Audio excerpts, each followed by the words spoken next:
love that someone else was mentioning, Ames, don't forget to take your medicine. Yeah, I always tell them like, damn, I forgot to take my ADHD medication, and so they have to remind me every day.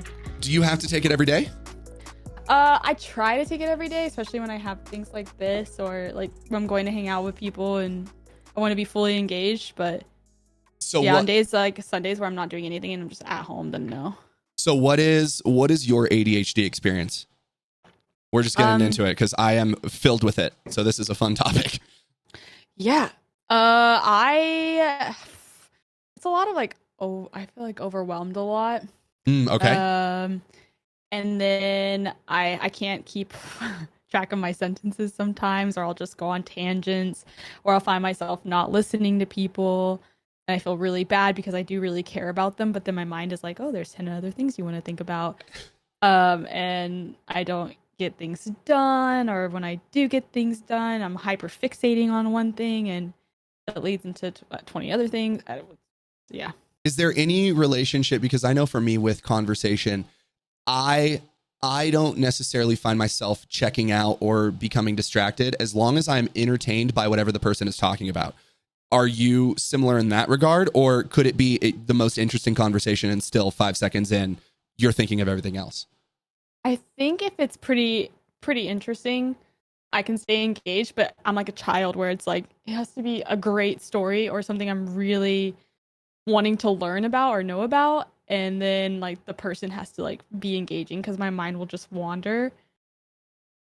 Are there any aimlessly? Aimlessly? I see what you did there. Are there any topics that you can even think of that this will get me engaged?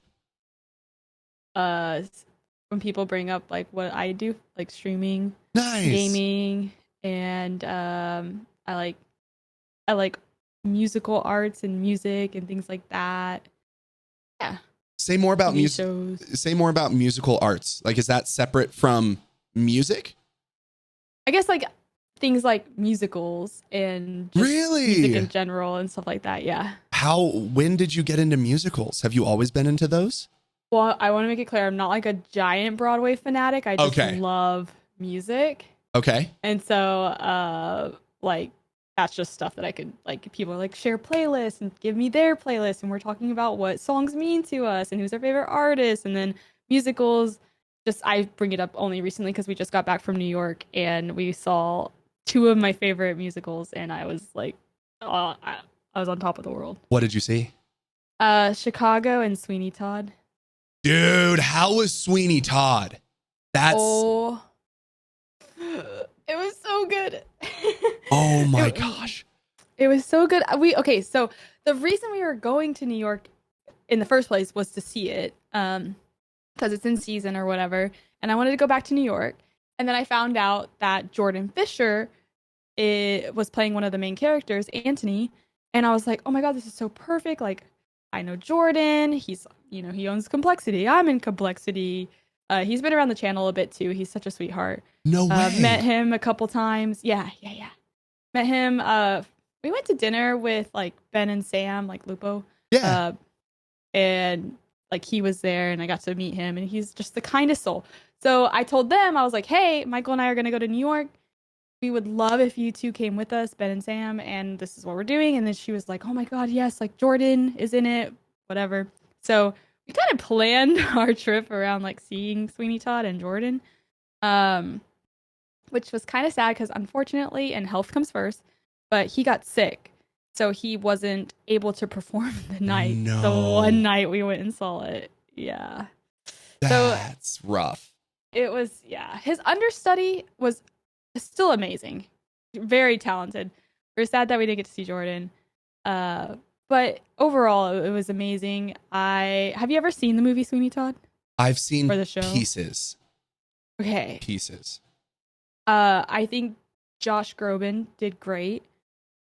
The actress that played Mrs. Lovett, her name is like Annalee, I think, or something like that. I felt like she was the star of the whole show. She was so good and so talented.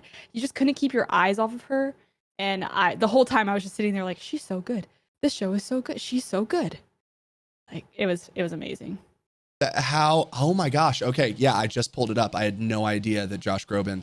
That's insane. Thinking of the fact that it started with Johnny Depp and now you have Josh Groban. That's a trajectory I would not have predicted. Yeah, and I think I had a really hard time like not watching Josh Groban, but like I I grew up with, like Johnny Depp is Sweeney Todd. That's how I grew Yeah. up, right? And so watching someone else take on that role, even though it's like Broadway, so I always open my mind to like different stars and whatever. I wasn't in love with how he played it. I still think it was amazing and everyone loves him and loved it. And I'm not taking away from his talent at all. He was incredible. But I think I had a really hard time. Like I wanted like a darker character, like sultry, I guess, like the way Johnny Depp is. Yeah. Groban seems, I don't want to say, he seems like too much of a goody good in a way. Like I don't want to, like there's like it, not that he's soft, but there's a certain edge that Johnny Depp has that when you say the name Josh Groban, you don't feel that same, I don't know. Yeah. It's like so nuanced that I can't really articulate it. But yeah, I definitely agree that that's an interesting. Anyway, Josh, you're doing great if you're hearing this. But he's still you so nailed good. it. That's you're the thing. Great. He like everyone loves him and I thought he did amazing. Obviously, I'm not capable to do anything that he's doing, but I was just like okay, this is different. But this is different. But Annalie Ashford. Yeah. Oh my God, just incredible. Do you enjoy plays in the same way as musicals, or are you mostly on the musical side? Musical side. What got you into musicals in the first place? That's a good question. I like cheesy and romancy things. Nice. And like rom-coms, and of course I love music. So I think I first got into like Mary Poppins when I was a kid. Nice. And I fell in love with all the songs and the music. And then I learned more about Broadway and I got really into Wicked and Mamma Mia. And then it just kind of like steamrolled. I was like, well, let me try this one out. And then I was like, well, Sweetie Todd's amazing. And I was like, let me watch this one. I'm like, okay, Moulin Rouge. I'm obsessed. So, yeah. Yeah. Would you watch the movies before going to the play? Like, was it the movie that inspired your desire to then go see it as a musical? Honestly, yeah. And I probably sound like a fake musical fan when I say that. Like, people are like, oh, you should watch the Broadway version or the live action version first. Blah, blah, blah. But like, it was definitely the movies first. Nice. That's so, dude, musicals are so sick. And you mentioned Wicked. Mm-hmm. How long ago did you see that? I saw that in 2015 or 2014. Nice. And it was a long time ago, but it was incredible. One of the most incredible things I think I've ever seen was Wicked. Because I was lucky enough, my mom won, funny enough, tickets to the Tony Awards when I think it was like 2014 or 2013. So we got to go and see a bunch of musicals. We got to go to the actual awards. We got to go to the dress rehearsal. And I had that same falling in love. I mean, granted, I feel very similar to you in that I can say that I enjoy musicals. I enjoy theater, but I don't necessarily go and pursue it that much. But it's so awesome when you're able to take some of it in. It's really freaking cool. Dude. Oh my God. Yeah. Do you have any plans to see more? I want to see Moulin Rouge because that's my favorite movie in the whole wide world. So I want to see that on Broadway. Okay. I want to see Hamilton. I've heard incredible things. I actually know some of the songs from Hamilton, but I've never actually watched it. What? Yeah. Because I used to teach dance classes. What? And I used to put on recitals. Yeah. Okay, this is awesome. Keep saying words. Okay. And one of the themes for our year was Broadway. And I was, asking my older high school classes like what songs that they liked from Broadway to get ideas. And they were like, oh my God, we have to do Hamilton. It was just when it was released. And I was like, okay, yeah, I'll look into it. And so I like grabbed some of the songs and used them in the recital. And so I know every word to some of the songs, but I've never actually watched it. It's on Disney Plus, right? I did not. Is it really? Yeah, the Broadway version. Oh my God. Yeah. It's amazing. I watched it multiple times. Yeah, Yeah. I did not think that I would enjoy it in any way, shape, or form, but it was Do you so good. sorry. No, Do say you words. do you think that I would enjoy it more if I just wait until I see it live? I Or don't. should I just like watch it? I feel like it's different for every person. You know some of the songs, so I feel as though, are you someone who is ruined by surprises? Like, not to say that there's anything surprising that happens, but just, are you the type of person that if you saw it, would it take away from an in-person experience? Hmm. I don't know. I guess it just depends on how much of it I already know, like how much I already know about it. Okay. And I feel like I mean it's about Alexander Hamilton, right? And like what he Yes. did. So I Yep. kind of like feel like I already get the gist of it and I know some of the songs, so maybe I just watch it and then enjoy it in person. Yeah, there you go. And then and the benefit is if you watch it and you're like, oh my gosh, this was great. I don't now need to spend $7,000 on a ticket to go and see it. Yeah. And there you go. Yeah, I think it I don't know. It'd be cool. I guess like watching Chicago and Mamma Mia and stuff like that didn't take away from watching it in person. There, So I think those, did you, and that might be different though, because it's not as though Hamilton it's not a movie that then was turned into Broadway. Like you are just watching the Broadway performance as like the movie is the Broadway performance, the filmed Broadway performance. And then you would go and see it. And then obviously there's just no camera angles and you get to see everything. So that would yeah. really be the only distinguishing factor. But I mean, dude, it's good enough that I think it would give you even more of an appreciation when you saw it in person. Absolutely. It's that impressive. Now talk to me about dancing. Okay. Talk to me about childhood. Let's go back to childhood. What was Little Ames like? What were your interests? What were your passions?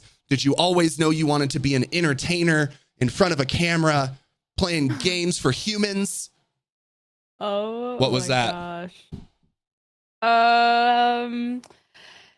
I was a little wild child. I liked to adventure and get dirty. I lived in the country, so like we raised animals and swam in gross ass tanks and played in the back, all that stuff. Wait. And Go back to then swam in tanks. yeah, so like you have tanks in your pastures and stuff like that for like the cows to drink out of. They're disgusting. And we had one behind our house and it was massive and there was a pier that you could fish off of for like I think bass or something. And we would go swimming and my uncle would get really mad and he told us one time that we're going to get leeches if we keep swimming in it, which is I found out later was a lie. He just didn't want to swim in it. Nice. Okay. I'm happy I asked because I grew up in the city, or like suburbs, so I've never heard of swimming in a tank before. Okay, carry on. Yeah, so I lived in the country and I grew up in a really small town. Then my whole life I really didn't know what I wanted to do. I kind of wanted to be a teacher for a while, and I think I only wanted to be a teacher because I had so many people in my family and my mom was a teacher. Nice. So I was like, that sounds great. And then I wanted to be a forensic scientist after getting really into NCIS in high school. Nice. Okay. And then I was like, I'm not that smart. So yes, you are. I think I just hated school as a kid. So I was like, I wish I went. Okay, first off, I hate the small town that I grew up in, right? Yes. So I wish that I had gone to a better school system. Yeah. Because I think that's why I hated going to school was like the way they made it and the teachers that I had and things like that. I think if I had a better experience in a better school, I would have wanted because I like learning. Yeah. I think I would have enjoyed it more. Were you playing any sports when you were in school?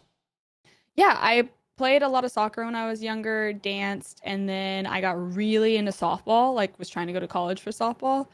Played on like private leagues and things like that. And I got really I do this a lot. I start things and then I quit because I'm not the best at them. ADHD. Yes. So I fixate, right? Yeah. I get really good at things. And then when I start realizing I am not the best, I'm like, ugh, well, I don't want to do it anymore. So I did that with softball. It was really, really good.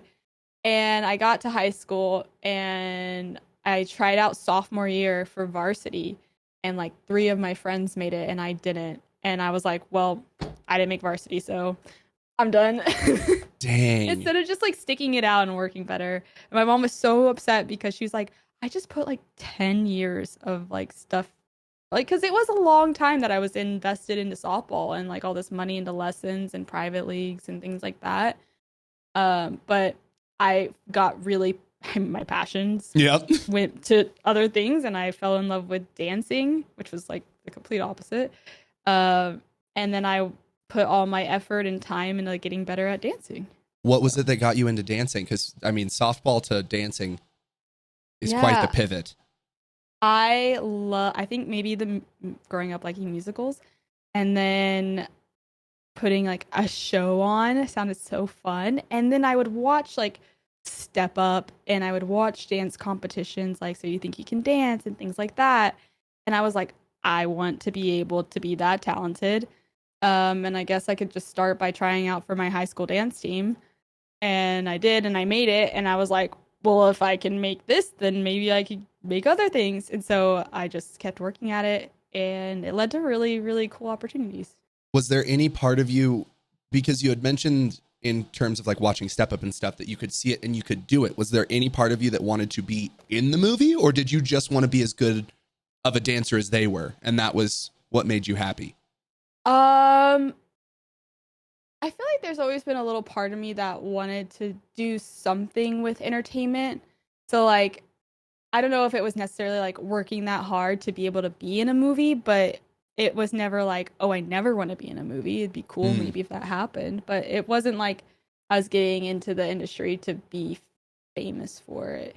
okay, that makes sense. So Yeah. how long did you end up dancing for?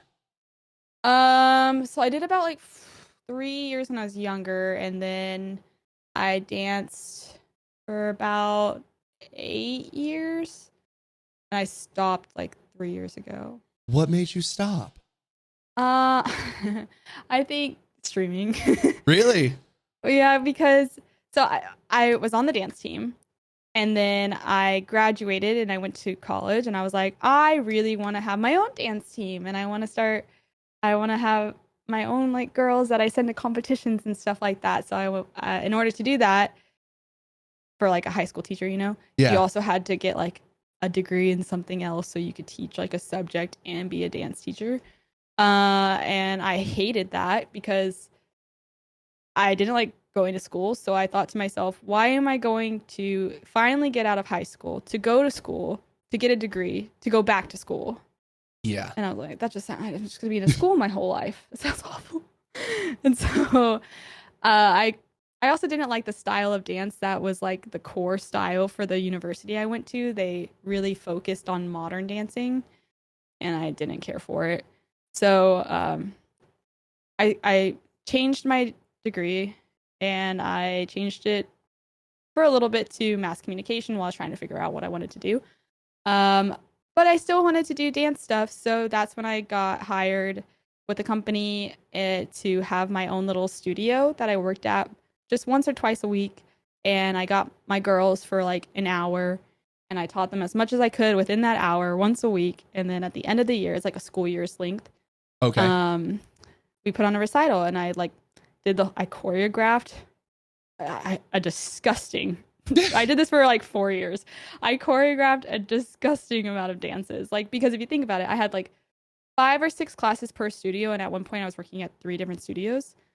They all had different recital themes. So I have 5 to 6 classes, and each class had about 2 to 3 dances that they did for the recital. And then I had 3 studios. So if whoever wants to do the math on that, it was just That's ridiculous. like 45 dances. Yeah. And outfits I had to pick out, songs I had to plan, songs I had to cut and edit.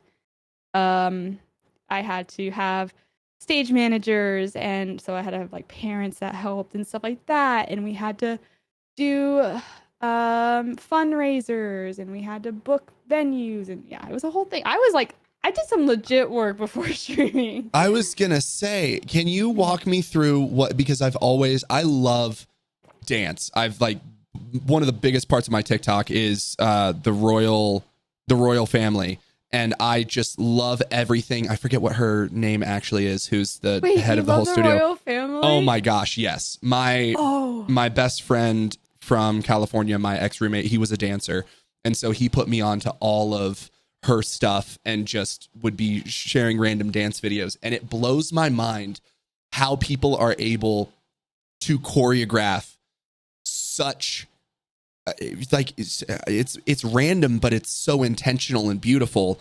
How do you go about choreographing something like that?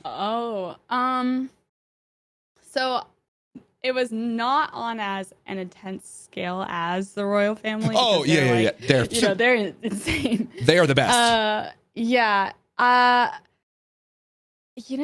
think that's where I kind of like let just the creativity flow. I pulled a lot from people that I was inspired by. I pulled a lot from like ideas that they had, like, because I love the royal family. Yep. I also love, there's a choreographer. Her name is Megan Sannett, and she worked a lot for like Calabasas High School Yep. in California. And her stuff, she had her own studio. I was very inspired by like her art of dancing, and so I pulled a lot from like her. And I don't know, you just get ideas, a lot of like, so you think you can dance, a lot of TV shows, a lot of YouTube, dance moms, and then feeling inspired by that, and then stuff that I learned in my courses while I was in high school taking dance classes, and post high school taking dance classes and college courses and things like that.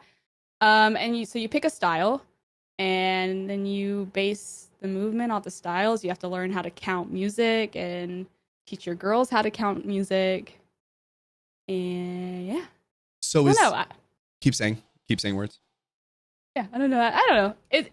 I think it just like I've never really thought about how I did it. Yeah. I kind of did it. So I mean, is it you putting on a song and then you improvise and then you're like, oh, I love that movement. Let's put that there. Like, how do you remember it, like that aspect of it? Yes. Okay. So a lot of times what I'll do first is I'll figure out what part of the song I want to actually be in the dance, because usually you only do like a minute to 2 minutes of dancing. Okay. You never do the whole like 3-minute song. Some people do. And sorry, you're good. I got distracted by chat. You're great. And I would a lot of the times write down like the counts for the music. So you play the music, your edited version, you count every four counts or something like that. So the 1, 2, 3, 4, 5, 6, 7, 8. Then you write a little slash, and you do that for the intro, the bridge, the chorus, all that stuff. And then I started improvising a lot of the times. Had a really bad habit of choreographing to the music and not the beats. Say more about what does that mean? So I liked lyricals because you're dancing more to the actual like words of the song, the lyrics of the song, and not so much the 1, 2, 3, 4, 5, 6, 7, 8, or the 1, 2, 3, 1, 2, 3. It's a waltz. Okay.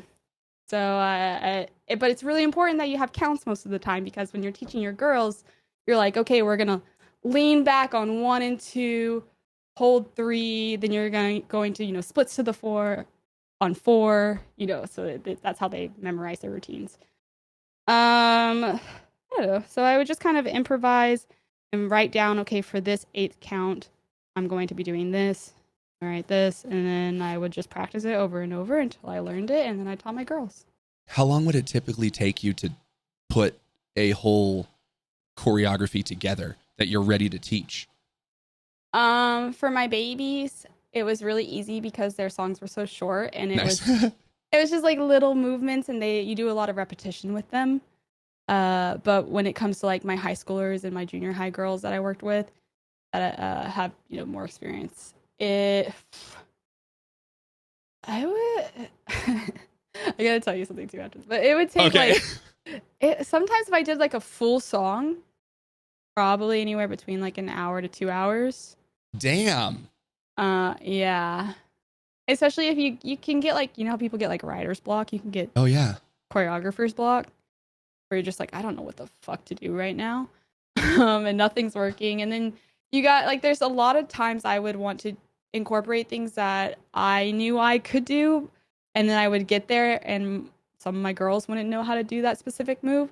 And so I was like, okay, how can we make it to where these 5 girls are doing a Russian, but these girls are doing a pirouette on the side, because you have to, you know, change things up. And so then there's people doing different things at different times too, because yeah, I don't know. It's an ensemble. You know, like, yeah, like, you know, when you watch the royal family, they're not all doing the same thing all the time. What stresses me out so much. That's why I'm like, how are you coming up with this? Especially with the fact that she has, I swear, 20 to freaking 40 dancers on there. Each chunk is doing something different at a different time, and it's all so like it just blows my mind. It's just so fascinating to watch.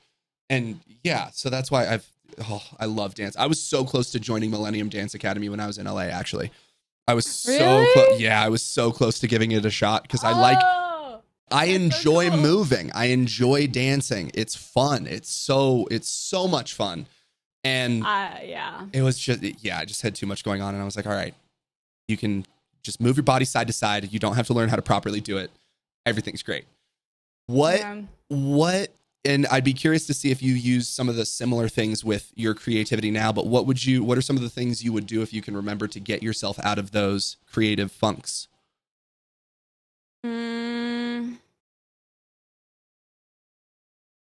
guess just like a lot of times I would just like lay on the floor and play the song over and over and kind of just like imagine things that could be done. But do you mean like if I get like a choreographer's block? Yeah. Yeah. I think watching other dancers has always helped too. Like I said, like YouTubing studios, like you said, is it Millennium? I can never remember what it's called. I want to say it's Millennium, yeah. Yeah, like their stuff is so good. Molly Gray stuff. What is his name? Oh, there's another. If I had like a hip hop routine, which I was so bad at hip hop. What would you primarily do? You mentioned pirouette and that, so I'm assuming like more ballet-ish, classical kind of stuff. Ballet mostly with my little girls because I wasn't trained in ballet, so I didn't feel as comfortable teaching the more intense ballet stuff. Because they take that so seriously, it's scary. I've ended up somehow on a little bit of ballet TikTok as well, and watching these kids just do this. How are your feet not breaking? And it just blows my mind. Like no one is stronger than a ballet dancer. It's gross in the best possible way. Very intense. Yeah. Yeah, I was not good at ballet, but I did a lot of jazz. I loved lyrical. Did some hip hop, especially when my high school girls love watching stuff like The Royal Family and Matt Stefanina. I remembered his name. And they're like, we want to do this. And I'm like, okay, well, I'll create a routine. And if it doesn't look good, we're not going to do it. So we didn't always go through with that. But yeah, jazz, lyrical. Sometimes I would do modern, very basic modern. I did tap with my younger girls. No way. Because again, tap can be very hard and I didn't feel well educated in it, so I just kept it simple with the basics with my little kids. How mind numbing was it hearing little kids tapping off beat for hours and hours a day? You have to have a system, right? You have to set those rules from the beginning. And you know, I like to try to have fun with them. So when they first put on their tap shoes, I say, okay, get it all out, get all the jitters out, and they'll just like stomp around. It's super loud for a little bit. I'm like, all right, let's shake it out. And they're just like going crazy. And then I'm like, okay, we're gonna calm down. And I had a lot of, oh my gosh, you're like setting me back right now. I'm thinking of all the things that I used to say to get kids' attention and things like that. Like what? Come on, you got to share with the class now. I would go, everybody freeze, and then they would go they would go like ice, and then they would hold still because they were frozen. And they took it so seriously, and then you have their attention. That's so precious. Or like the basic one where you're like waterfall, and so when you do waterfall and they do their little fingers and they go shh, and because they're shushing like waterfalls, then it shushes everyone. It's fantastic. Anyway, no, that's amazing.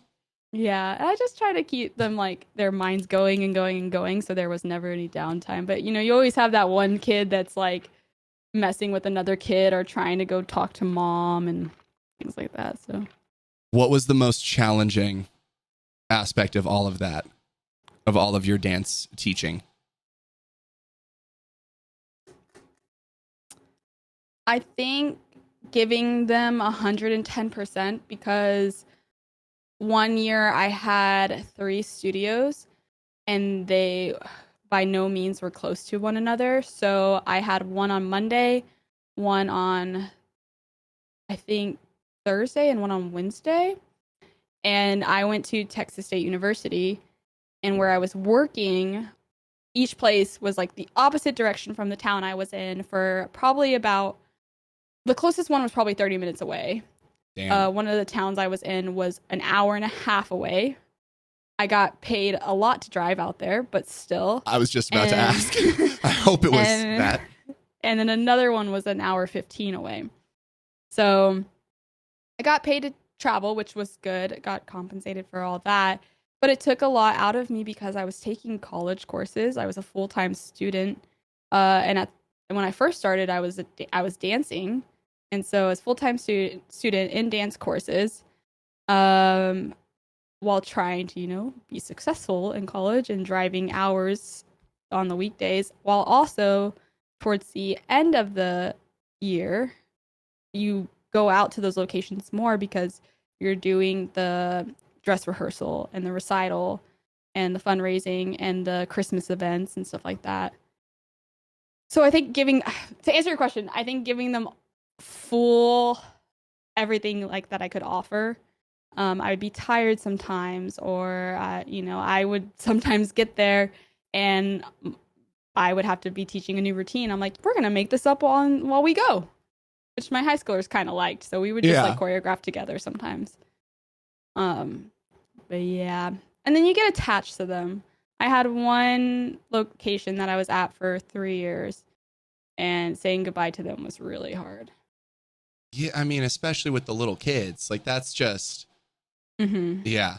Because I coached volleyball, and that was the same. Like even at the end of the year, just you have these bond with these little kids, and it's just so precious because they're just little nuggets of adorableness and energy and excitement, and the world hasn't slapped them across the face yet, so they're just joyful, and it's so much fun. Why am I emotional? Because it's an emotional thing to and to make you more emotional. I also would be interested to see if you have thought about that impact that you've had on them, because that's an interesting thing, especially as you're feeling as though you're not giving them 110%. There's clearly a part of you that really gave a shit about those kids and loved those kids. Yeah. So how did you manage that? Like that, you're doing so much. Did you have a social life? Did you Did you have a support system? Like what helped you through all of that? Because that's a lot to take on.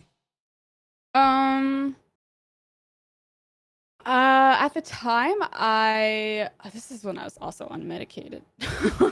We're gonna get to that. It was a lot of chaotic energy, but I also just loved being busy, and so that like was nice. I lived with my best friend for majority of college, so I think that her and I doing things on the weekends and going and studying and stuff and doing things together was good. And then I also had Michael and my family. So I think just staying busy and reminding myself that it's okay, that I don't have to put all of my focus towards that whenever I don't have to, if that makes sense. Yeah, you were kind of able to separate when you had to work and when you had to focus on the kids versus when you got to enjoy the rest of your life. Mm-hmm. Yeah. And then my crazy ass. So I it's funny is we're talking about a lot about dance, and it's making me it's reminding me how like big of an impact it had on my life. But I've actually done more with like recreational administration, like summer camps and stuff like that. And so I would go from working with kids year round, and then I would stop. We would have our recital, and then like 2 weeks later, I'd be going out to the summer camp I was working at all summer. And would what doing what? Would you be teaching dance or just overall like mentorship? So the first summer camp that I ever worked at was one I went to as a kid, and I fucking loved it. I loved it until the end, which we're not going to get into. It's some tea, but I can't spill it on the internet because it will get sent to someone and I'll get some hate messages. That's fair. Tea's too hot for now. Yeah, tea's too hot. But I worked there for a while. I loved it so much, and I got to teach dance classes there too. There's different, not subjects, but classes you would sign up for. The parents would sign their kids up for the summer.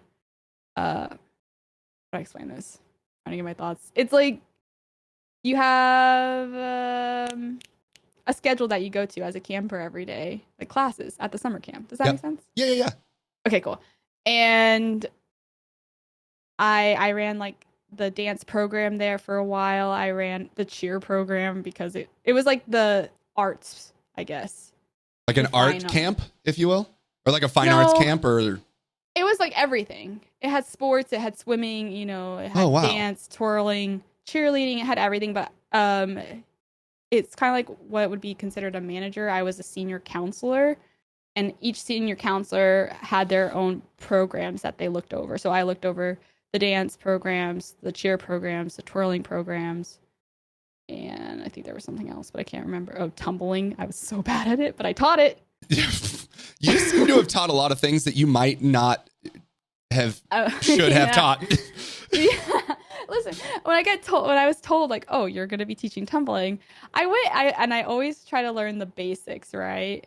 Because I want to, and I learn as much as I can about it to properly teach it. But what was good is we never had anything that was like, if somebody was in the advanced tumbling, there's a reason they're in the advanced tumbling because they know more than I do.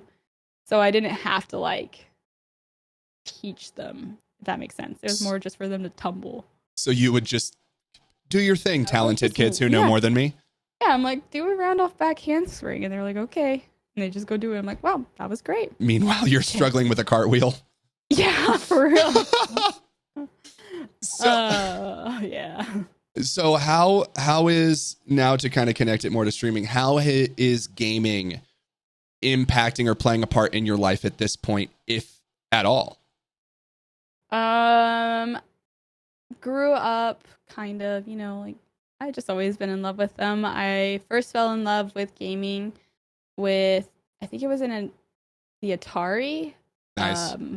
My family had one, and one night I caught my mom just alone in the living room, and it was late, and she's playing, I don't even know what it was called. It was similar to like, I guess like a Tetris-like game where these little click-clacky square-shaped things came down like a runway and they fell and you had to stack them. I have no idea what it was called. But her and I stayed up till like 1 a.m. playing it because I walked into the living room, I asked what she was doing, and she's like, oh, I'm playing on this Atari, blah, blah, blah. We just got it. And we played. Oh, chat saying it's called Clax. And my dad came in, and that was the first time I was like ever scolded for being up late playing a video game. He's like, what are y'all doing? It's 1 a.m. I was like, that was so fun. I want to do it again. And then I had my, my Game Boys that I played Pokemon on. I had the DS's. And then I got into Call of Duties when my brother did. And I just it just was like one addiction to the next when it came to video games. And then I watched YouTube. I watched a lot of like Stone Mountain, Swifter, Vanoss and his crew. And then I found Twitch where it was live. And I was like, oh, this is crazy. This is a whole new world. And then I watched a lot of Fortnite. Nice. And I was like, I could try this. And I tried it. And I was like, okay, now how do I market myself to be different from other people? Because this is so saturated. And then I did that, and here we are. So how long ago was it that you decided to get into streaming? And what was that differentiation that you decided to make or you wanted to make? Like From others. Like, how did you want to set yourself apart from the rest of the saturated streaming community? Oh yeah, so I started streaming I think 2018, and I was really into Fortnite, so I started with Fortnite, but then I was like, okay, I'm with, you know, majority of the directory, which was sitting at like 1 to 5 viewers. Yeah.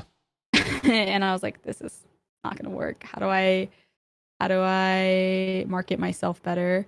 And then I tried switching it up with Overwatch, and I was like, this is not any better really. um and so I played a lot of just variety while trying to make TikToks, because then TikTok came out, and making content on Twitter and things like that, and to get me out on other platforms so that those platforms would bring people in rather than Twitch bringing people in, because that's so hard to do. It's just to go live and be found. So using the word of mouth of other platforms, and then I was like, okay, I need to find a game that has great viewership overall in the category, but it's not overly saturated like Fortnite and Valorant and things like that. But also needs to have more women creators, like lacking in that realm, right? See where I'm going with this? And Yes. then I watched a lot of Lupo. Nice. And I was like, Michael actually got me. Michael,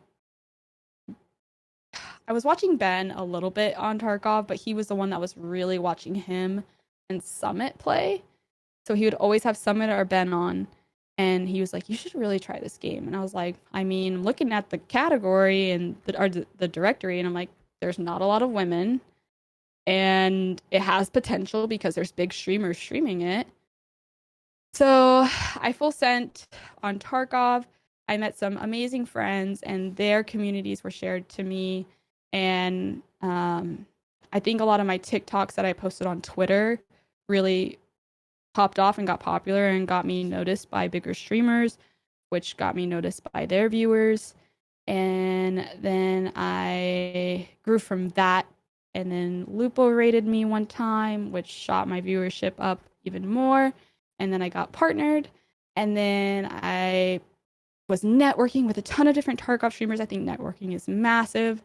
And we all became this like big, happy little Tarkov family.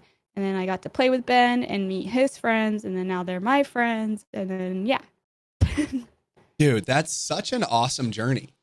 And you went about it a very technical way. Were those things that you just picked up on your own in terms of posting on multiple platforms in order to bring them to Twitch? Was that something that you heard from others? Was it something that you're just like, I wonder if I did this? Where did that come from? Because that's so smart. The posting on other platforms, I don't remember specifically who had said it, but it was a larger content creator. Okay. I want to say it was Valkyrie. Nice. I'm not 100% sure. Scheduling, I think, is very important when you're a newer streamer. And I learned that from watching Ben. He gave a lot of tips on like have a consistent schedule and blah, blah, blah.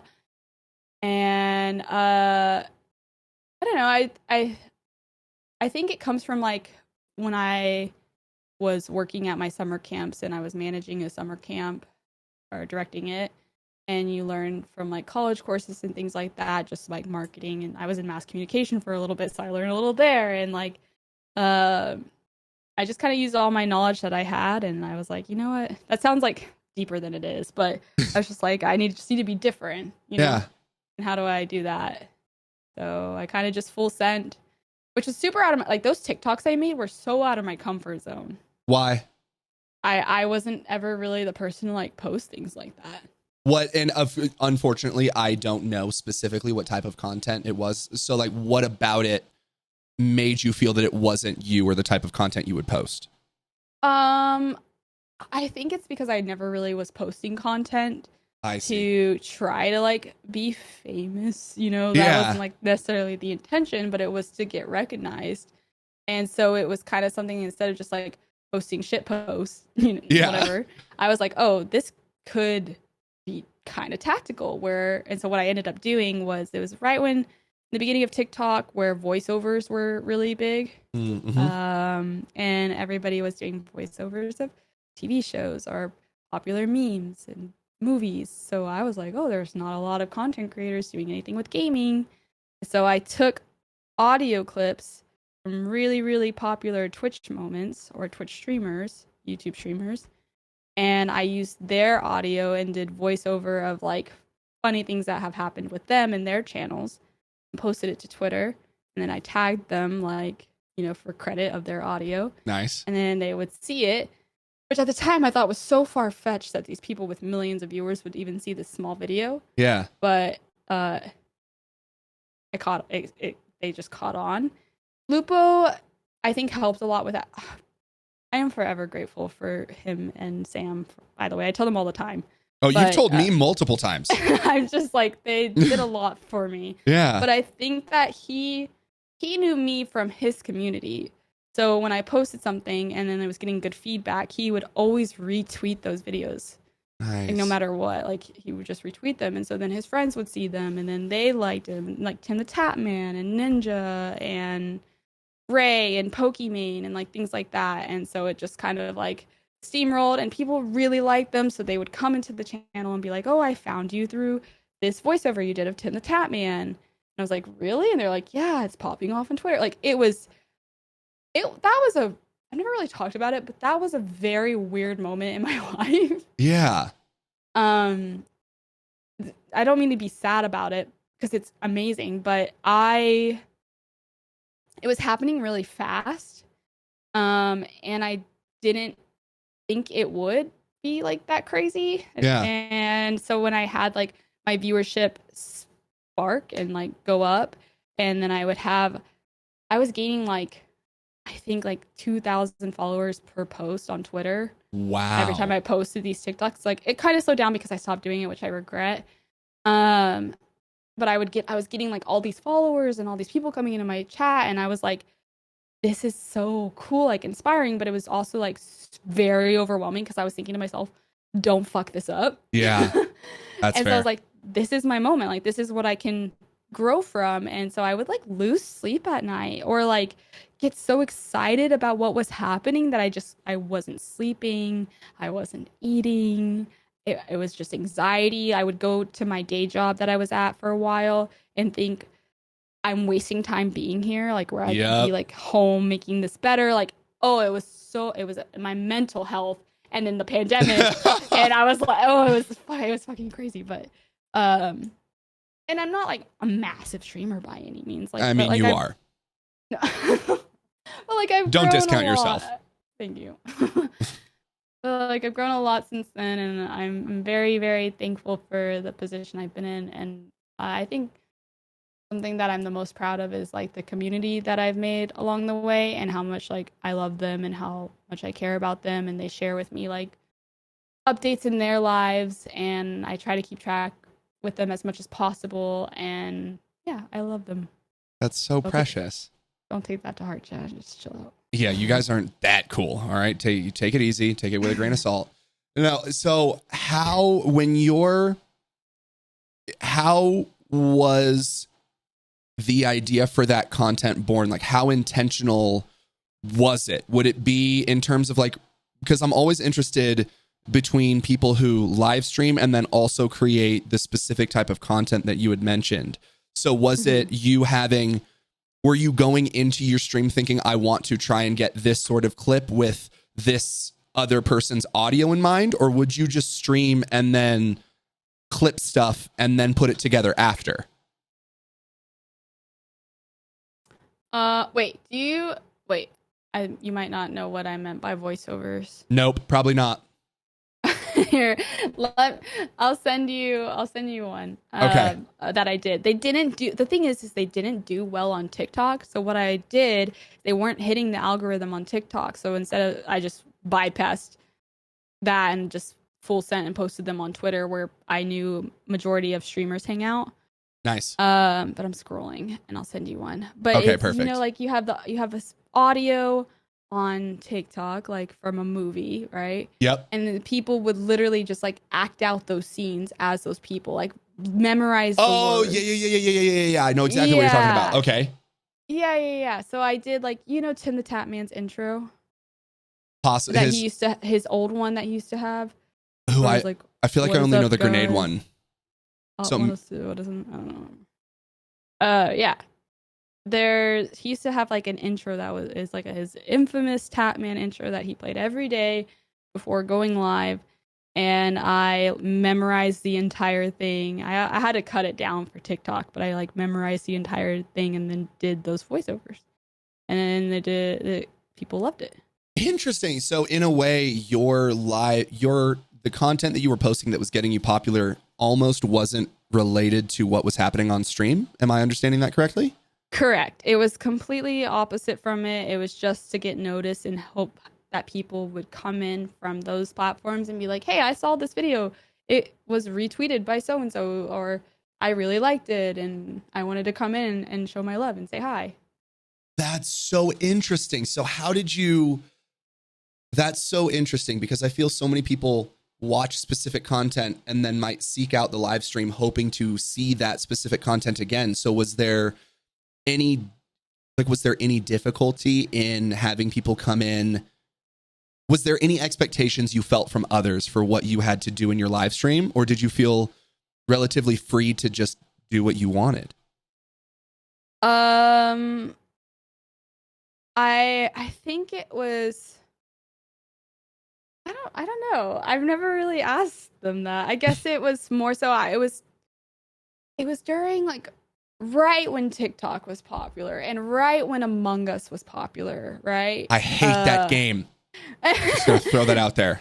So like I think it was such an interesting time that I hit, like I remember, you go on TikTok now, you're gonna see a ton of content creators, male or female, doing voiceovers and doing special TikToks that are only relevant to gaming. Yep. I feel like I threw myself into that. I was not seeing gaming TikToks at all, and I was like, "Oh, I'm gonna start doing that and be one of the first people to do it." And I think I was like one of the first people to ever do like those voiceovers and stuff. And so it was more just this like lucky period that I don't think people were coming in expecting to watch me make TikToks. Yeah. They were just kind of like, "Oh, she was funny. I want to go see what she's up to." Nice. I sent you one on Twitter. You can watch it whenever. That's like an old one. And now, so keep in mind, right? This was like 2020, 2021 or whatever. Like TikTok's changed so much and people gotten so much better at the art of TikTok. So it's very basic content. I mean, it's still creative. Like yeah, it's still creative, and it's still something that I'm just so impressed at that just vision that you had of just, oh, this is missing. I wonder if I could be this missing piece. And that I was mind blown with the fact that you said you started streaming in 2018. I thought you had been doing this for so much longer. So the fact that this is all, I guess in the grand scheme of things, yeah, it's 5 years, but relatively new, is really fucking impressive, dude. That's really cool. Thank you. Thank you. And as you're growing, you're mentioning your struggles with your mental. How are you dealing? Like, what are you doing to make sure that you don't go crazy? How are you taking care of yourself? If you are at all. I don't know. I feel like I dealt with a lot of, I always forget the word, and Chas to tell me, what is it called when you feel like you don't deserve something but you do? I'll say it in a second. But imposter syndrome. Ah, yes. Deal with a lot of that where I'm like, do I deserve this? I don't feel like I deserve this. Or a lot of, in the beginning when I really started seeing numbers grow, I was like, I'm only growing because these big streamers retweeted me and because Lupo is my, asking me to play video games with him. Like I don't feel self-made. And then I had to teach myself like, no, you put in the work to get noticed by those content creators, and that's how this industry works, is getting noticed and networking. And so it was a lot of ups and downs of like, I don't feel like I deserve this, or is this a secure job that I'm gonna have? Is there stability? What's next? And I think that this this job also can just take a toll on your mental health Oh because yeah. you're just dealing with people, and then you always have like hateful people that come in, and I had a guy like threatening to release all of our information in my hometown and threatened to release my mom's address and all my information from my high school. And so, like there's things like that, but and also being over sexualized and being a female in the industry. That was But something I was going to ask about. I think how I've dealt with it all is I went through a lot of shit when I was a kid, a lot of trauma when I was a kid. So I'm just like, now I'm like, this stuff is so minuscule. Like, I can deal with it. If I've dealt with stuff in the past, I can get through this. And not everybody has that experience. So, like, and I understand that. But I think I just have a good support system of like my friends, my community, Michael, staying busy, having hobbies, learning that it's okay to play other games, and learning that you can be true to yourself and people are still going to love you. I don't know. There's a lot of little lessons that I've learned along the way. And also when I deal with like shitlords and stuff like that, I think to myself like, oh, they're sad. Yeah. For whatever reason. And I start feeling bad for them. And I remind myself that like I'm in a very, you know, I don't want to say the word blessed because I'm not really religious. That's fair. For lack of better words, blessed position. Yeah. Of like streaming video games for a living and having amazing friends that I'm like, I don't care what this person's saying about me. I love that. But yeah, it's I think just staying busy, having hobbies, taking trips, doing stuff for you in the end. Yeah. Is what I've used to get through it. But I still struggle with a lot of things, health and mental health. Yeah. That I just gotta like take care of. But I'm good. If you care to share, what's something that you're struggling, like what's one of your bigger or biggest struggle that you're working on now? Right now I've noticed I've been traveling a lot, and I've been really scared about like, is my viewership going to go down, or are the things that I'm doing going to help it go up? I haven't done anything creative in a long time to move on. Like, I'm always trying to be better and do better, and I'm kind of in a point where I just feel like I'm is plateau the word? Yeah. Like just kind of like leveled out, and I'm like trying to figure out what I can do next to continue elevating my content and sticking out and being different and continue to be successful, because you never know how long you're going to last and who's going to continue to watch you and who's going to continue to sponsor you, and that's terrifying. So trying to figure that out. Oh gosh, I feel like I'm talking to my therapist, like a therapist. That's the goal. No, I'm kidding. A lot of like, it's gonna sound so sad. I don't mean it to get sad. That's okay. Like, honestly, this is a human experience, so feel free to feel however you'd like and share whatever you'd like. Dealing with like currently a lot of health issues where I am no longer in remission with my Graves' disease, so I got to go see my doctor. Sorry about that, dude. It's okay. But I know it's something I can get control of and be fine. And then with streaming and this being self-employed, I feel like you're hanging out with people all day, but it also can feel pretty lonely. Yeah. Yeah, like I don't know, I miss out, I feel like, a lot on time with like friends and family, especially with traveling, and then finding the perfect sweet spot to stream to get the most viewership, or the best viewership, will impact like time that's spent with Michael, or even just Michael's work schedule being busy in general. So a lot of loneliness and trying to figure out what I can do to be entertained. I also fucking hate winter. I Oh, get really? seasonal depression. Yes, I get mad seasonal depression. I thrive in the summer. Are you an So outdoorsy, hikey person? I'm like 50-50. I like to be a Okay. degen in the dark playing, Minecraft. And then also I love like hiking and going out on the lake and going down the river in a tube.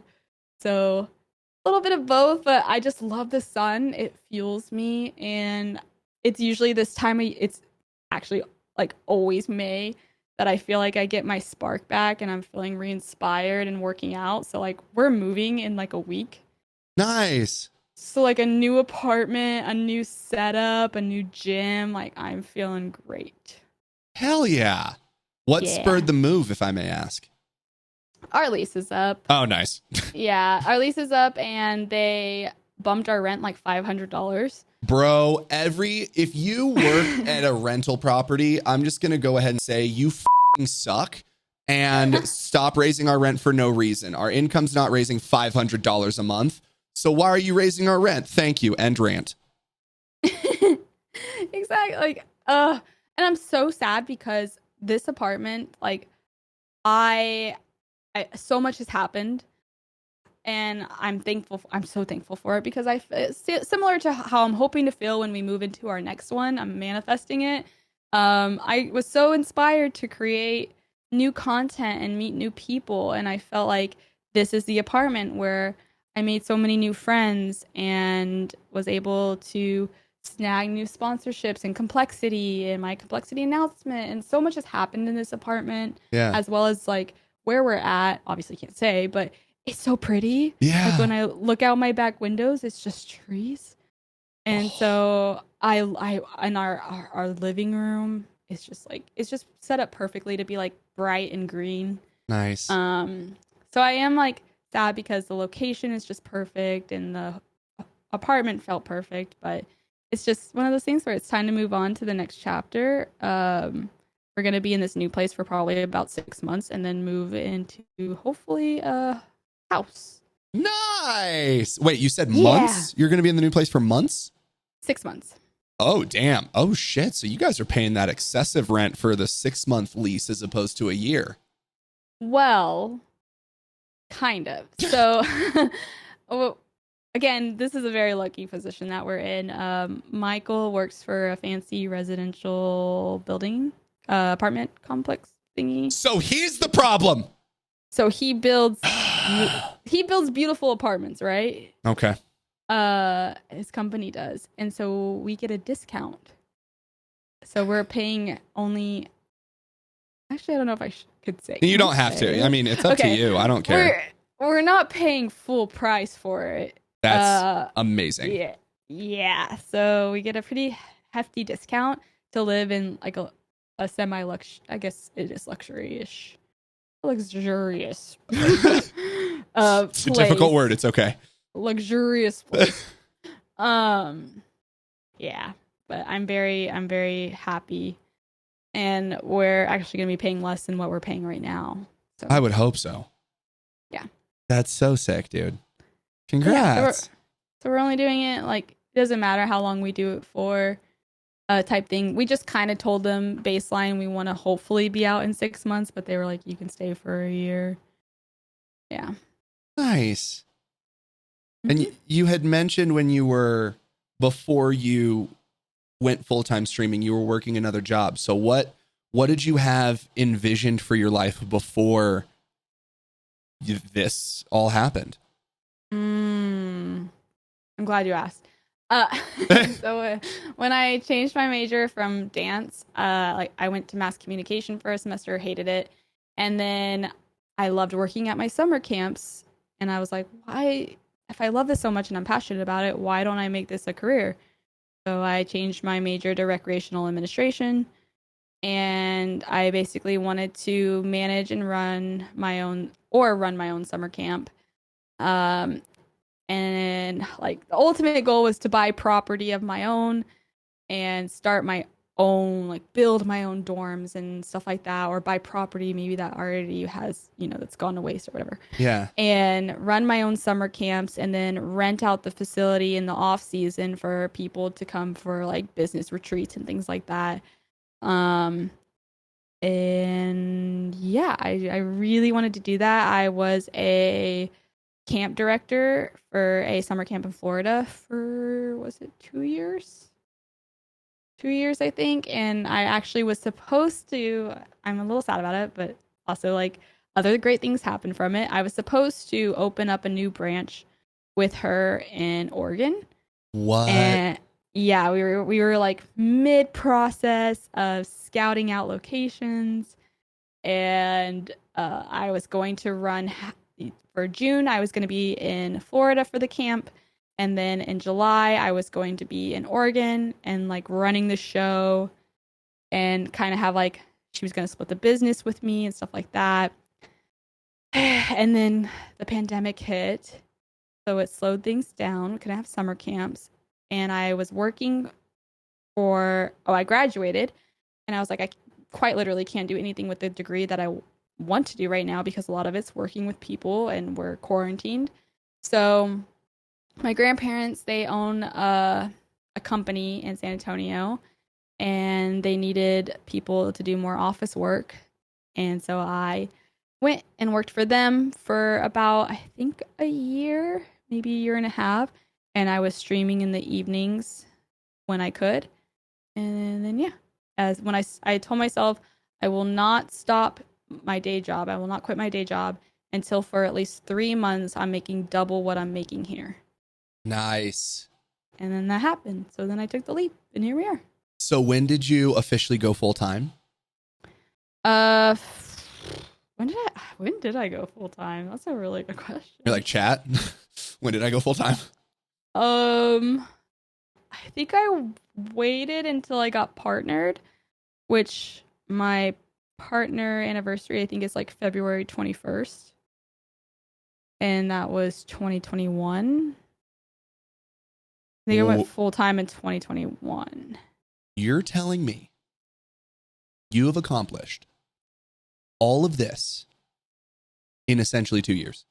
Like, of course, the work before you're able to go full time, but like from full time to here has been a little over 2 years. Yeah. That's really impressive. Thank you. That's really impressive. Thanks. My brain is just shutting down for a second because that's really, because I started in 2020. And I mean, comparison is the thief of joy, but obviously I'm no Ames right now. But still, like the fact that you have done all of the, yes, I love that. Yet. The fact that, 100% yet. Thank you for correcting me on that. The fact that, that's so cool, man. And so I'm like stuck on that. Give me like 2 seconds. Yeah. Very, I don't know.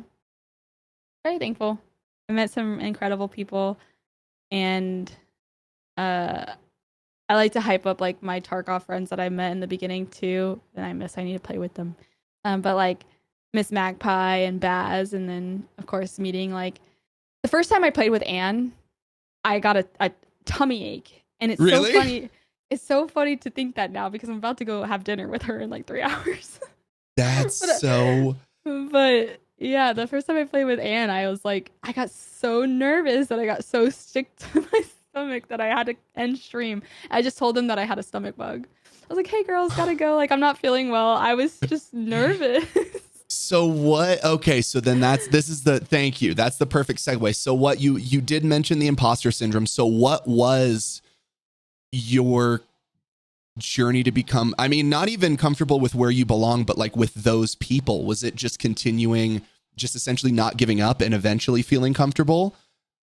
Yeah, I think pushing outside of my comfort zone and not shying away from the experience. Michael also, like, he is my grounding. He is so much more sane and reasonable and realistic than I am. So, nice. I'd be like freaking out, and he's like, they're just people. They're like, they're just like you. They've just been doing it longer. I'm like, yeah, but like I just look up to them so much and I'm so nervous. And he's like, they don't give a fuck. Yeah. You know, like, and then now it's so funny because like I've had, which is so wild to me, but I think about those experiences and then it's not. But like when people are like, hey, I can't believe you talked to me. Like I was so nervous to play with you. And I'm like, what the fuck? Like, why? You know? Yep. But I think what's kind of funny is I think the person that I looked up the most to in the industry is the person that I ended up becoming basically best friends with. Yeah. And so the one person I was the most nervous about is now the person I'm closest to. So it just makes meeting everybody else so easy. You know? Yeah.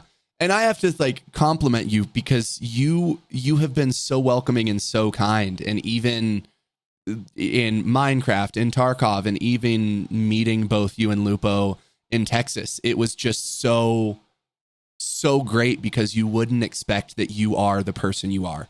Like you are such a real human being outside of this. Like I don't think that anyone would think that you're a different person off stream than you are on.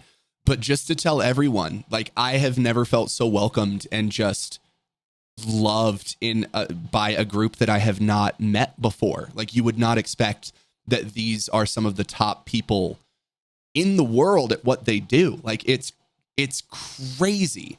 And so yeah, your mental and your perspective and just the head that you have on your shoulders has been, I don't know, dude, it's really cool. It's really cool because you made me feel so comfortable and just, yeah, that your kindness radiates. And so it's really, yeah, really cool and really comforting. So you're doing great. It's been perfect. You're gonna make me cry. You don't have to. It's okay. It's too late. So now how did the ADHD play into all of this? Let's go through that journey. I feel like it's just been like a lot of chaotic energy that I produce and being everywhere and so unorganized and feeling exhausted by the end of the day and not knowing why I felt exhausted. And then I always thought I had it, but I never got diagnosed with it. And I needed to know. So I set up an appointment with a therapist. How long ago was this? This was 2-ish years ago. Okay. And you had suspected, like when you say you thought you had it, was this since college? Was this since a youth? College. Okay. Yeah. What I was about kind of in it? denial about it in high school, like maybe. And I was like, maybe. And then college, I was like, yeah, I'm pretty sure I have this and I'm pretty sure it's a crutch for me. And then it was like after streaming and stuff in my chat, I was like, yeah, Ames, you're pretty ADHD. Dude, that's exactly how I found out I had it, essentially, was chat. Yeah. That's so great. Okay, continue. Wait, by the way, so before, like in college, was anyone else bringing it up to you? Or was it more of a your assessment of yourself? I think I honestly had some shit friends for a little while that were like, you don't listen, right? Or you never, like you show up late or you never respond, which I still struggle with a lot of this. Yeah, I was like, you're attacking me as who I am right now. Yeah. Or like it was just more so it started, I always felt like I am not that having ADHD makes you dumb. That's not what I'm trying to say, but no. I felt dumb. Like I felt like I was making mistakes that I shouldn't be making, and like, or that I knew better, or that I could listen to people. Like I know I can listen to you. Why can't I listen to you? And like, so, or just getting stuff done and staying focused. I would start cleaning my apartment, and I would pick up laundry. And then I would be like, oh, well, I kind of want to separate these. And then I'd separate them. And I'd be like, it'd be nice if I had a hamper to put these in that was separate. Let me get on Amazon. Oh, I forgot to buy this earlier. And then you're on Amazon buying 10 million other things. And then you're like, what was I doing? You're like, oh, I'm hungry. So you go to the fridge and you're like, I need to throw away this food. And so you're throwing away old food. And you're like, well, I guess I should order the groceries since I just threw away old food. So you're ordering groceries. And then you never put the fucking laundry in the washer. So... And that all happened in a span of 30 minutes too. Oh yeah. Okay. Oh my god. So it's just I I was like I want to be better for myself, and not that meds should make you feel better, but sometimes they can help, and I think it's okay to to admit that Oh yeah. to yourself, and so that it's okay to be helped if you want it and you feel like you need it. So I went to a therapist, and it was like an hour. I didn't ever go back to her because I found out she was more religious driven, and Yeah. Fair. not for me. Not your No journey. offense. Not my Oh journey. no, It's not my okay. journey either. Yeah. So but I'm telling her my life story and blah blah blah blah. And she was like, okay, remind me all of what you came in here to discuss. And I was like, oh, like past trauma, depression, maybe anxiety. And then I was like, oh, and ADHD. And she was like, oh, yeah, you got that for sure. We'll talk about the other thing. And I was like, oh, okay. It was just funny that she's like, oh, yeah, for sure, ADHD. I was like, oh, okay. But, and then that's when I found out I was diagnosed with something that I've never really talked to chat about, that I've been trying to work on. And I don't mind talking about it if you don't mind. I don't mind. I'm an literally open book. So yeah, if you're comfortable, I'd love to. We won't get super into it, but that's when I found out I was diagnosed with OCD. Oh, okay. Nice. But not like an OCD. I wish I could remember exactly. I'm sure I could find the email. She said it was a specific type. It's not like what everybody thinks, right? Where you're like the cleanest person in the world and everything is like perfectly organized and things like that. Mine is more so if I have envisioned something in my mind of how something's going to go and then it doesn't go that way, I get I get anxiety from it, or like really triggered by it. Or another one that is like a compulsive disorder. Well, obviously because it's a OCD. compulsive Yeah. disorder. But I do have one. I'm not going to share it, but I do have one, and I've been trying to work on it. And then also while trying to work on it, realized I don't have to work on it if it makes me comfortable and it's not hurting anybody. Yeah. So I feel now I feel like I need to go back to my psych and ask if I have OCD, because what you just described is literally what my moderators and I have to have like group chats about, because if I envision that something is going to go some way and it doesn't, I am broken. I lose my shit. Everything might as well just be done. Like I might as well just go to sleep and start the day over. So I've had to intentionally be like, okay, what is my expectation going in? Oh, okay, maybe you shouldn't make an expectation, or maybe you should be prepared for X, Y, and Z. Like there's so much work I have to do to be prepared for a potentially different outcome that, yeah, that's really, really interesting. And I never would have really connected that to OCD.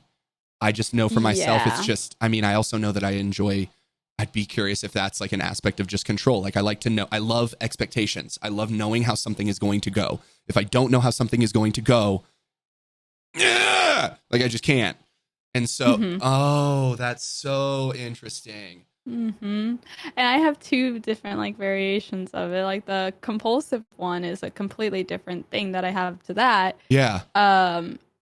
Again, I don't know what I like. Part of me wants to share, but a part of me is also like, no, I don't know if I'm ready.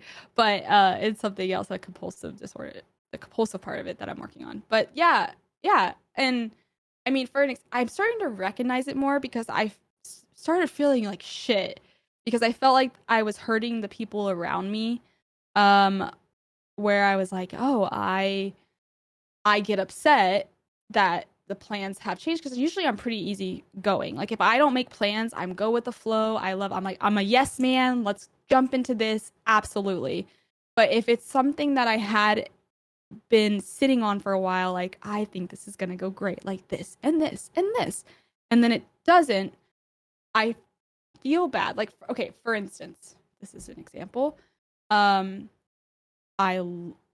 this is in no way their fault whatsoever. But I planned our flights to get to New York the same time as Ben and Sam so that we could all ride in the Uber together and not have to pay double Uber fares for an hour Uber. Smart.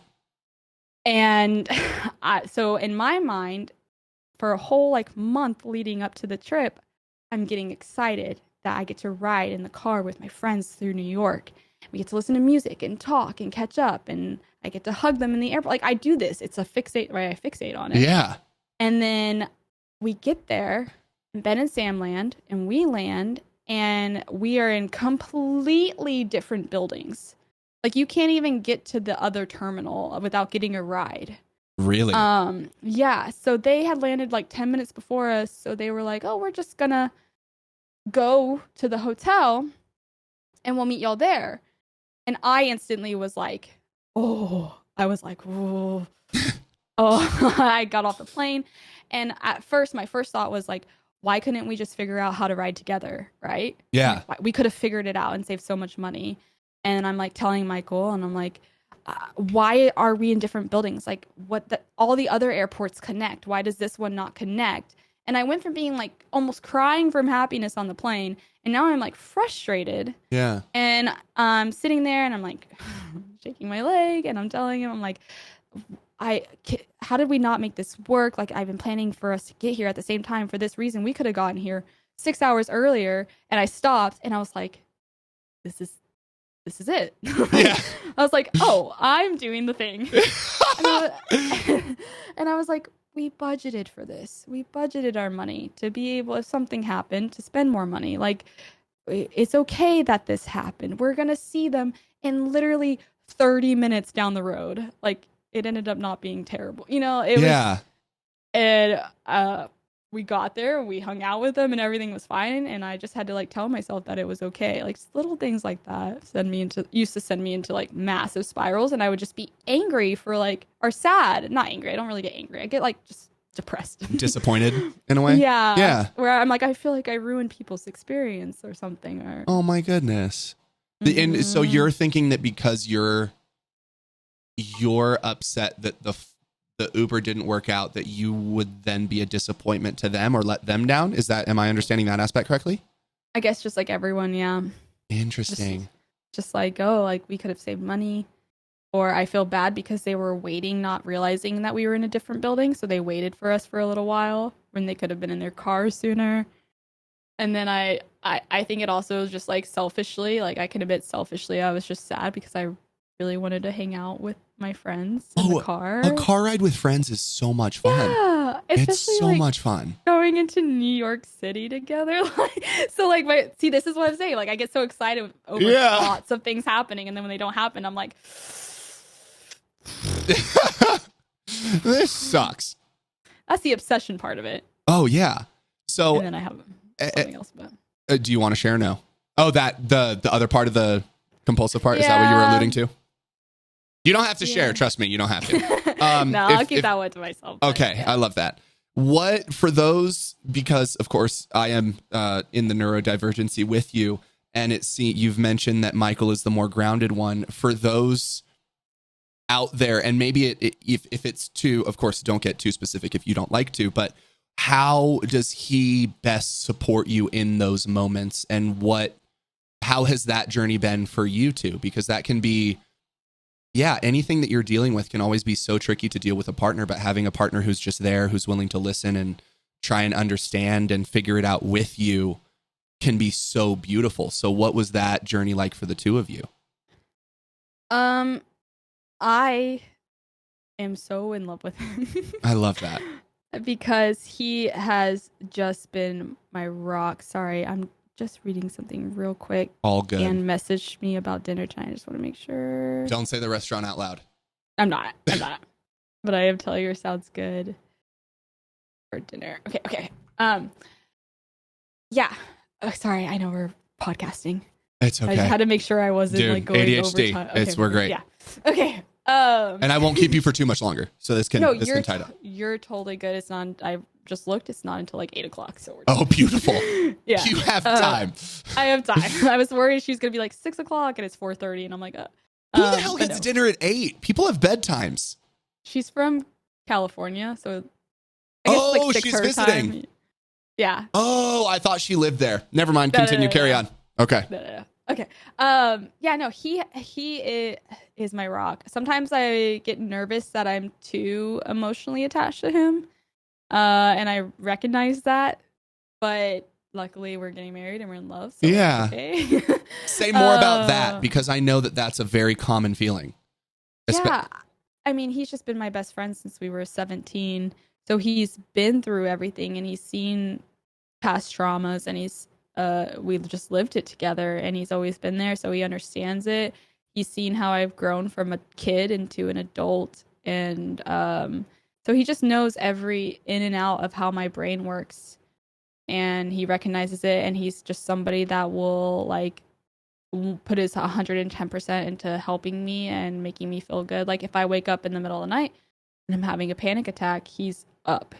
He's not just like rolling over like, all right, you're fine. Like he is alert. He's up. He's holding me and telling, he's walking me through it. Yeah. I mean, yesterday I was having a panic attack because we've been traveling so much. So I'm like, all the things that I have to do are adding up, and we have to be out of our apartment in 2 weeks, and we didn't have a secure spot until today in the new apartment.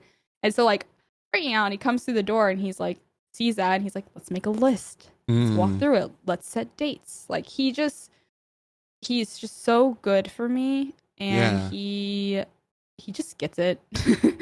And there's things that he struggles with too that I don't necessarily struggle with, and I know how he works and what he needs when he's going through things to help him. I don't know. So it's been really good. We're really good about being each other's support system, and he is very open-minded. If he's a progressive person, like he's always willing to have his mind open to new things, and I don't know. I could go on about him. I love that. Honestly, yeah. There's very few things I like more than hearing people who love their partners, because I think that that's so, I mean, I don't know, man. I feel love can be tricky. Relationships can be tricky. So if you find that person that allows you to just be yourself, flaws, freak, weird, awesome, cry, like all of that, to just be able to be that, and just to wake up and know that whatever form I'm in, you will love me, you will accept me, you will take care of me. Like that's like a next level relationship that I feel so many people don't get to experience. And so when I get to hear people that are that for each other and have that, not only does it continue to give me hope, but it's just so beautiful, man. Like humans supporting humans is so awesome. And to have that be with the person that you want to spend the rest of your life with is that much more awesome. And so that's just so great. How did you guys meet, if you don't mind me asking? Yeah, so we went to the same high school, but we actually didn't meet during the school year. He worked at a gas station that was outside of right outside my neighborhood. So my siblings and I would walk to the gas station, I was 16 at the time, so I'd get gas at the gas station. So we'd always see him working there. And one summer I was pumping gas, and once I had paid, left, and I got a message from him. He was in the grade above me. So he was going into his senior year. I was going into my junior year this summer. And he messaged me on Facebook, and he was like, hey, there was a problem with the pump that you were just at in your car. If you don't mind, I'm going to need your number to get it all sorted out. Which nice! Was his way of yeah. That was his way of his pickup line or whatever. But then it makes zero sense. It makes no sense at all. That's so good. And so, but it gets better, right? So it started off with so much risk. All right. It was so smooth, but it didn't make sense. But it also in my brain, I was like, wait, okay, something could be wrong, right? Yeah. It was quickly followed by, no need for your dad to come up here or anything. Everything is fine. And then I didn't see that message for a little bit. And so time went by, and I guess he was thinking about it, overthinking it, because I wasn't responding immediately. And he was like, actually, there's nothing wrong. I just wanted your number. So I was like, I just thought it was the cutest thing, and I'm such a simp for sappy, like Oh, gushy shit like you that. mentioned romantic movies. Like I'm the exact same. Oh yeah, I am the like I. Oh, have you ever seen Easy A? Yes. Where she's like loves the other movie where the guy stands in the lawn with the radio, the old Yep. rom-com with the radio on the yeah, On the and grass. Yep. in the grass. Yeah, so she's like me. Like I'm like that. Like Michael, I love flowers. I love it when he opens the door for me, which he does every time. And so sometimes because I'm like women empowerment, I'm like sometimes I'll go and open his door for him, but he'll still go open my door for me. Like I love Nice. like the chivalry's not done. I'm such a little bitch for all that. Dude, it's the best. Like nothing. Yeah, like just opening it, and it's so simple and it's so easy, but it's those little things. Because yeah, I'm the same. Like you don't need me to open your door. We're at a time where you can definitely do something, but I want to open your door. I enjoy that. That's fun for me. So that's so cool. So it's been what? 10 almost 10 years now? So that was 2012. 11 yeah. years. Dang. That's awesome. And I will say too, I'm also, considering how much I know I've grown as a human being from when I was 17, meeting couples who have been together since high school or even earlier or even college blow my mind, because the amount that we change as human beings in our desires and our interests. And it's so the fact that you can have all of those things shift, but still have the desire to cultivate this connection with that one specific person, just because you know that whatever it is about that relationship is what you want. It's just so cool. Yeah, I'm such a I love to take hopeful romantic. I'm such a hopeful romantic as well. Yeah, same. And yeah, he's been great. I will say I feel like a fraud a little bit because some people are like, y'all have been together for so long. We did break up for 1 year in college. That doesn't count. We always joke about it. We're like, we were on a break. I almost said it. Yeah. But what's so great is like, I feel like that was really good for us because God, he's almost too good. Like I'm reminiscing on all this. I'm like, God, he's too good. I broke up with him. How dare you? And he was so patient. Okay, get this. I'm gonna hype him up a little bit more. Okay. I was like, I think I like women. Nice.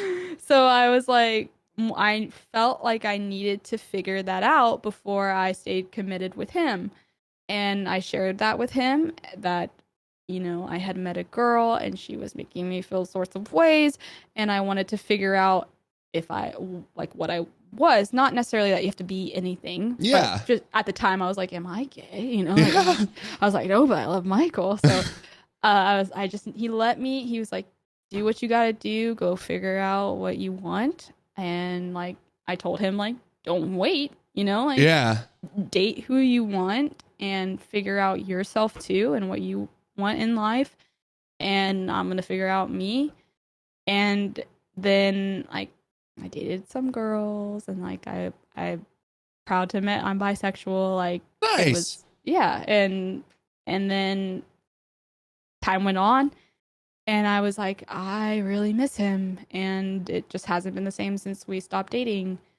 And I asked him to go on a date with me because I felt like that was the right thing to do. Like, I broke up with you. Like, so I wrote him a letter, asked him to go back out on a date, and this motherfucker.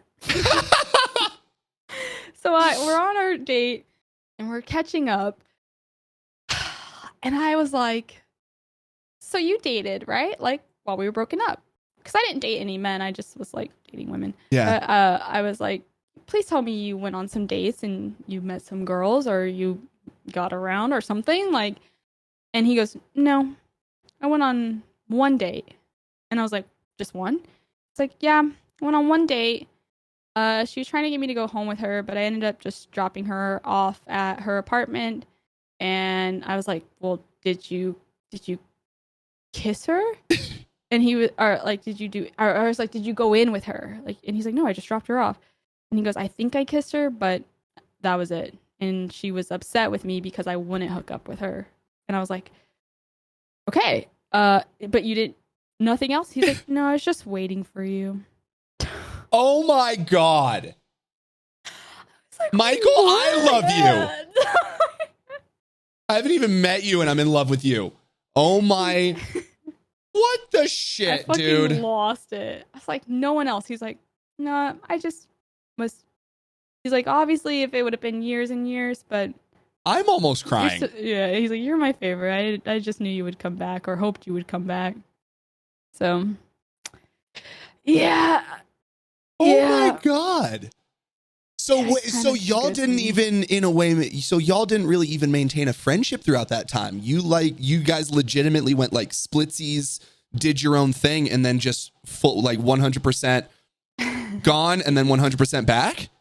It was pretty like, it was kind of cold turkey, like, Okay. because I think it was still painful, right? Oh, yeah. Especially like, I think about it now. I have a lot of regrets, but at the same time I don't. But initially I used to be really regretful of it, where I felt like a pile of shit, right? Because I'm like, you know, there's this guy who he means a lot to me and he cares a lot about me, but I need to figure out what's going on with myself. Yeah. And I think, which is super okay now that like reminiscing on it, more of an adult, I'm like, that was completely okay. But it still hurts. So it was kind of like a cold turkey, like we needed not talk to each other. And then it was off and on before we started getting back together. Um there was a lot of like, oh, we're just friends. When you right? guys first started dating again? Yeah, it was like, oh, we could be friends and other things. Yeah. And then it was like, no, I am so fucking in love with you. Like, I want to go on a date and like do this. I hate you so much. I'm so envious right now. That's so freaking adorable. Yeah. Yeah. Dude, I love that so much. So, kind of wrapping it all up, what are you most jazzed about in the future besides your move?